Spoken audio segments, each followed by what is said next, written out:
Welcome to crime 9 news. నా పేరు సుమలత.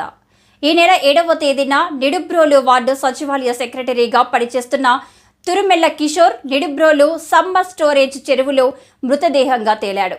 కుటుంబ సభ్యులు అర్బన్ పోలీసులకు ఫిర్యాదు చేసినా ఇప్పటి వరకు నిందితులను అరెస్టు చేయలేదని మంగళవారం పొన్నూరు అంబేద్కర్ సెంటర్లో కిషోర్ కుటుంబ సభ్యులు ధర్నా చేశారు.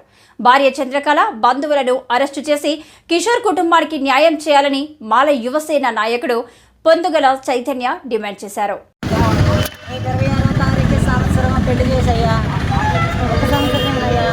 సరేలే, అది అక్కడి నుంచి ఇక్కడికి నా పిల్లడే మార్పించాడు. ఎందుకంటే ఆ పిల్ల ఎక్కడ తిరిగితే నేనే తిరుగుతాను అమ్మానని మార్పించుకున్నాడయ్యా. సరే, నా పిల్లడు కూడా 2 నెలలు అయ్యా ఇక్కడ మార్పించుకుని. నేనన్నా అక్కడికి వద్దయ్యా, ఆ పిల్లని ఇక్కడ తీసుకుందాం అంటున్నావు, మాట ఇంటలేదని అంటున్నావు.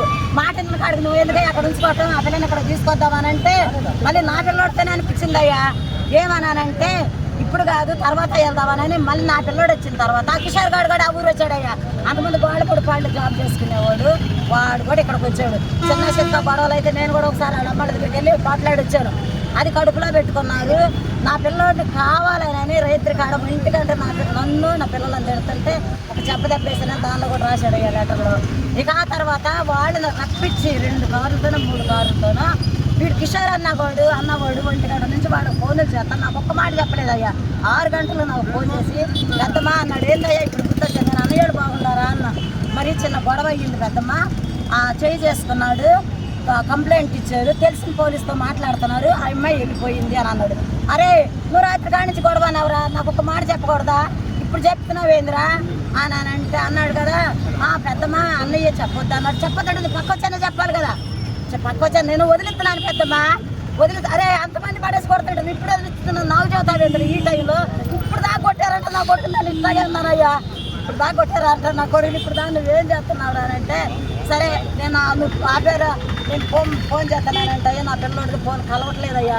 మళ్ళీ ఫోన్ చేసి అయ్యా అన్నీ ఫోన్ కలవట్లేదురా, ఏమైంది నా పిల్లోడిని ఏం చేశాడురా, ఎంతసేపు అయితే ఉండోడు ఫోన్ చేయకుండా పక్కన ఉంటాడు ఫోన్ ఇస్తాను. అమ్మ నా ఫోన్ స్విచ్ ఆగిపోయింది, లేదంటే అమ్మ నేను బిజీగా ఉండను, నేను తర్వాత మాట్లాడే చదువుతాడయ్యా. ఇంతసేపు అయితే చేయడయ్యా, నేను ధనాలు వచ్చిన తర్వాత నాకు ధైర్యం సరిపోక మీరందరూ కలిసి నా కొడుకుని ఏం చేశారయ్యా, నేను అడిచానయ్యా. ఇదేనయ్యా నేను జరిగింది.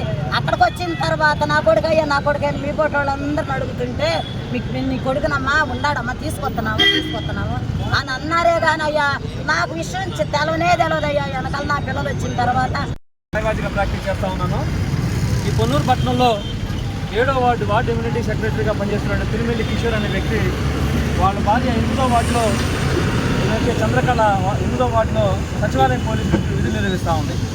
అయితే వాళ్ళకి రేపు 26వ తారీఖు వాళ్ళకి పెళ్ళి సంవత్సరం అవుతుంది. అయితే వీళ్ళ కొంతకాలం నుంచి వాళ్ళ కుటుంబంలో కలహాలు ఉన్నాయి, వాళ్ళ కుటుంబ సభ్యులు కూడా తెలియదు. అయితే ఇంతకుముందు ఈ చంద్రకళ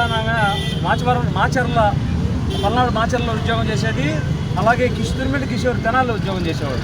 అయితే ఆమె ఉద్యోగరీత్యా పొన్నూరు ట్రాన్స్ఫర్ చేస్తున్న క్రమంలో తిరుమెల్లి కిషోర్ కూడా వాళ్ళ భార్యను ఇబ్బంది పెట్టకుండా ఇద్దరు కలిసి ఉండే క్రమంలో తెనాల నుంచి పొన్నూరు సచివాలయానికి ట్రాన్స్ఫర్ అయ్యి పడతారు. అయితే 2 నెలల నుంచి పొన్నూరులో సుగార్పేటలో నివాసం ఉంటున్నారు. అయితే 7వ తారీఖు నైట్ అంటే ఏకుందావున అంటే 6వ తారీఖు నైటు 7వ తారీఖు ఏకుందావున ఈ తిరుమెల్లి కిషోర్కి అలాగే వాళ్ళ భార్య చంద్రకళకి ఏదో గొడవ జరగటం అని చెప్తాం. కానీ వీళ్ళ బంధువులు ఎవరైతే ఉన్నారో ఈ బంధువులు ఎవరైతే చంద్రకళ వాళ్ళ బంధువులు సుమారు ఒక 15 నుంచి 20 మంది 3 కార్లు వేసుకొని భద్రాచలం నుంచి అలాగే మాచర్ల గ్రామాల నుంచి తరలి వచ్చారని చూస్తున్నామని చెప్తా ఉన్నారు. ఈ బాధితుల కథనం ప్రకారం ఆ రోజు రాత్రి కావాలనే చంద్రకళ ఆవిడ వాళ్ళ భర్తతోటి గొడవ పెట్టుకొని వాళ్ళ బంధువులు పిలిపించి వాళ్ళ బంధువులతోటి విపరీతం కొట్టిస్తే ఇదే తిరుమెల్లి కిషోర్ చనిపోయే ముందు 4 గంటల సమయంలో పొన్నూరు పోలీస్ స్టేషన్లో కంప్లైంట్ ఇచ్చిన క్రమాన్ని మనం చూస్తాం. అతను స్వహస్తాలతోటి పొన్నూరు పోలీస్ స్టేషన్లో ఫలానా వాళ్ళు నా మీద దాడి చేశారు, కత్తులు కూడా తీసుకొచ్చారు, నన్ను చంపే ప్రయత్నం చేస్తున్నారు, వాళ్ళ దగ్గర నుంచి తప్పించుకొని వచ్చానని కంప్లైంట్ రాయడం జరిగింది. ఆ తర్వాత 5 గంటలకి అంటే ఈ జరిగిన క్రమంలో గంట తర్వాత అతను 100 ఎకరాల చెరువులో క్షమంగా తేలటం జరిగింది. అయితే అక్కడ మాకున్న అనుమానాల ప్రకారం అతను ఒంటి నిండా గాయాలు ఉన్నాయి, అతను కంటి మీద దెబ్బ ఉంది, అలాగే అతను ఒంటి మీద అనేక రకాల గాయాలు ఉన్నాయి.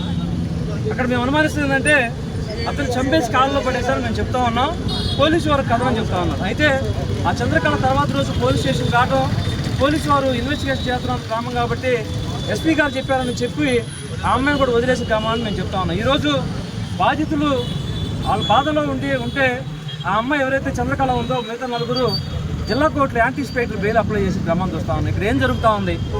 పోలీసులు తప్పిస్తా ఉన్నారా?